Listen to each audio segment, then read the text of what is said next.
Hello guys, સ્વાગત છે તમારું રામ અગ્રવત અજયના વ્લોગમાં. અમે આવી રહ્યા છીએ અત્યારે શિવરાજપુર બીચ, દ્વારકા. તો આપ જોઈ શકો છો કે દરિયો કેટલો લાંબો છે અને અહીંની મોજ પણ તમે માણી શકો છો. તો અહીંયા આવવા અવશ્ય પધારો, ફૂલ મોજ આવશે. Enjoy your life. ચલો આપણે હજી આગળ જાય છીએ બોટમાં બેસવા. તમે જોઈ શકો છો ફરતી કોર. Nhà cháu về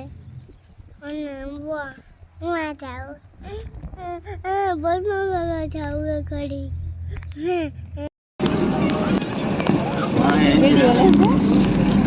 ઉભો થઈને લે મોબાઈલ પડ્યા નહીં, ઉભો થઈને ચાલશે. પડી જાવ, ઉભો થઈ જાવ. ખમ તો ભાઈ આગળ પછી ઊભી થવા હરકી બે થાય.